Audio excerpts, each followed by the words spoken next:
Hi everyone and welcome back to the channel. So today I am making batches of jam. I've just cleared out some of the fruit in the freezer. So I'm making strawberry jam, blackcurrant jam and raspberry jam. So I've already got strawberry and blackcurrant on the channel, so I'm not going to film then, but I haven't filmed doing raspberry. It's pretty much the same, to be fair. It's just equal quantities of fruit to sugar. Now, depending on the fruit that you've got and if it's high in pectin or not, depends on whether you need to use jam sugar or you can sometimes just use granulated sugar. However, one thing I've found is if I don't use the proper sugar like this, the preserving of it doesn't last as long. So, example, I made some red gooseberry jam and I done that, and it's a little test, but I did it April last year, so I've had it stored in my pantry on purpose just to see how long it'll last, and it's still fine, like 12 months on. So it has got a shelf life of 12 months if you do your preserving properly. So I've washed all of my jars, I've sterilised the sink first, I've washed all of my jars, washed all of the lids, and then what I do, you can see in previous videos, I just boil the kettle and I put boiling water into the lids of the jars, and I just leave that water to go cold. I then tip it out and just let it air dry. Then for 5 minutes or so I pop it into the oven, depending on the lids, because some of them have plastic coatings and stuff, but the ones that I use don't, so I can do that with the ones I use.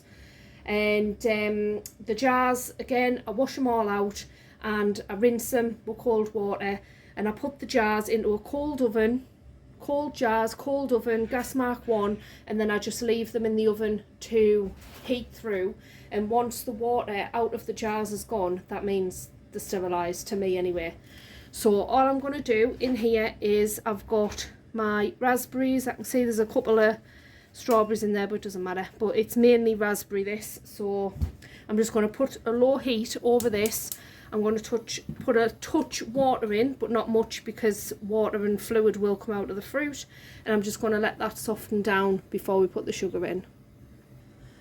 So I'm just going to put a ladle of water in, and even my ladle's been sterilised as well. Every single thing, every utensil that you use needs to be sterilised, whether it be with boiling water straight out of the kettle or the proper sterilising solution and whatever. But I just wash all my stuff and then I just run the boiling hot water out of the kettle over all of my utensils, and that works fine for me. So you can see there that it's gradually sort of breaking down into like a pulp. There is the odd strawberry in there, and I think it's because I've maybe put about 3 or 4 strawberries in just to make the weight, you know, when I've frozen it. I think that's what I've done, because I maybe haven't had enough raspberry, so just chucked a couple of strawberries in just to make the £2 weight. So I'm using £2, well, it's just slightly over £2 of fruit, and then equal quantities of the sugar. And as I said earlier, it's the jam sugar, and I can only get this in my area from Sainsbury's. Tesco's and Asda's used to do jam sugar, but they don't anymore, so I've got to go to Sainsbury's for the jam sugar. So now it's all sort of like a pulp there, and it's all defrosted, if you like. I'm going to add my sugar, and as I said, it's just equal fruit to equal sugar. So if you haven't got massive amount of fruit, it doesn't matter, you're just using whatever you've got. So if you've only got £1 of fruit, it's £1 of sugar. 500 grams of fruit, 500 grams of sugar, it's just whatever you've got.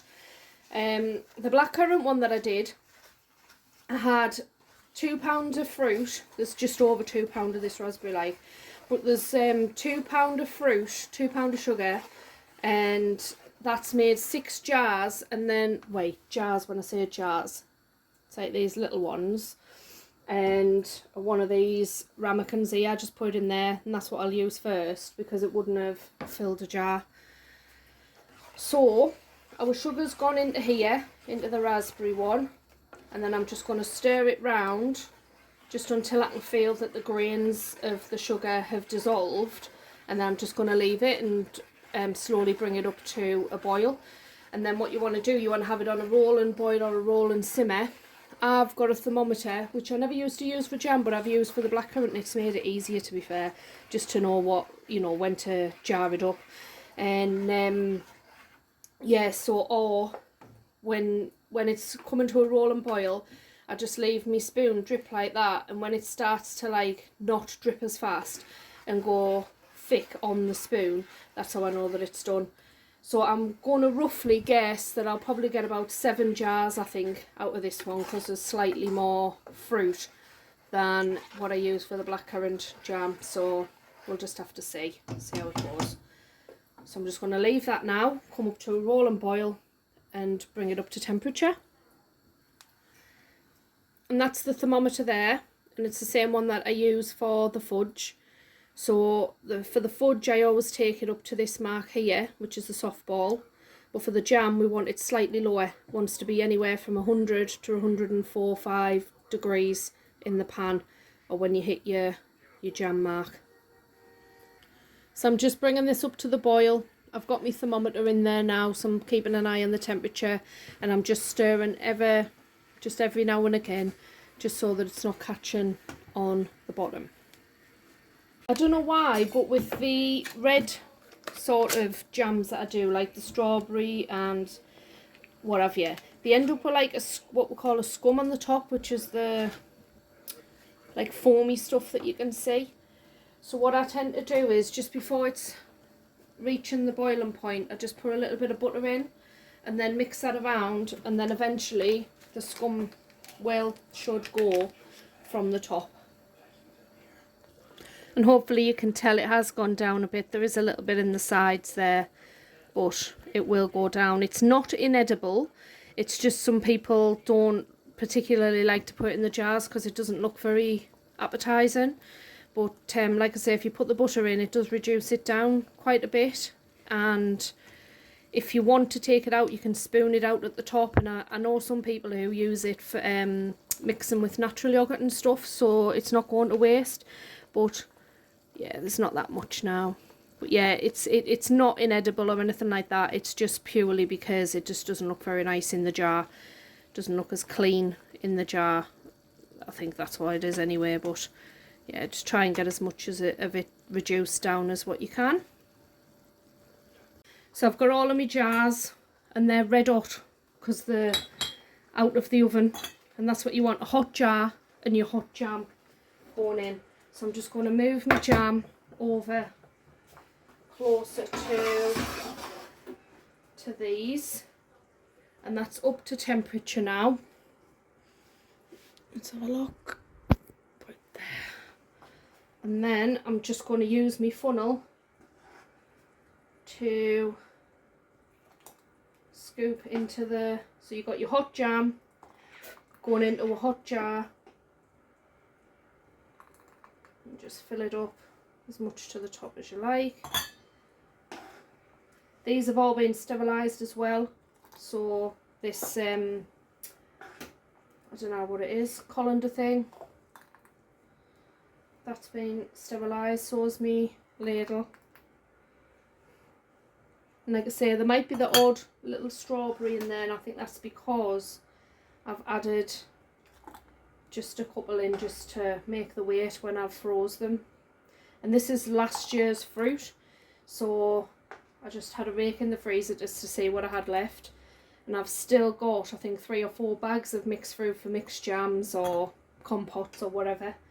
I've still got 2 pounder blackcurrants there as well, so that'll make like another 6 jars, or like I say, toppings and stuff for the cheesecakes and things like that. So yeah, so I'm just ladling all of these up. I'm just going to pop them into the sink just so I can wash them in a bit. And if you have any jam down the sides, don't worry, we'll clean them off. So I'll crack on and I'll get all of these jarred up. So I've gotten 8 of these little jars. So the next thing I'm going to put on is, it's just like a little wax disc. You can make your own, but I got these out of the range. They like just a Kilner branded wax disc for your jams and preserves and stuff. So this is still hot, the jam's still hot. So I've got hot jars, hot jam, and I've got an 8 and then this little ramekin thing there which we'll use first. So just put your what's it called, wax disc on the top, and oh, my tea towels fell off. Just push it down, and that just stops the air coming into contact with your jars. So different people do this differently. Some people wait for the jam to cool, and some people put it on, the lid on straight away. That jar's like absolutely red hot, so just be very, very careful. And like I say, just and just put all of your lids on, and then what will happen is, see this button thing here, as the jam cools and your jar itself cools, that button will suck down. These buttons here, it'll like suck down and then it won't. Sometimes they don't, do you know what I mean? Sometimes they stay like that, and they're the ones that I use first. But most of the time they do sort of seal back up. And that is it. Oh, that wasn't screwed on.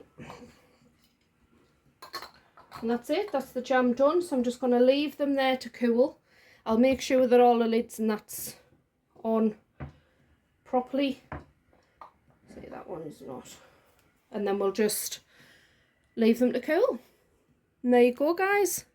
Homemade raspberry jam. And this one here obviously hasn't set yet because it's still hot. That's in the ramekin. And this is a blackcurrant one that I made earlier, like a couple hours ago. And it's set. It's in the ramekin there, it's set.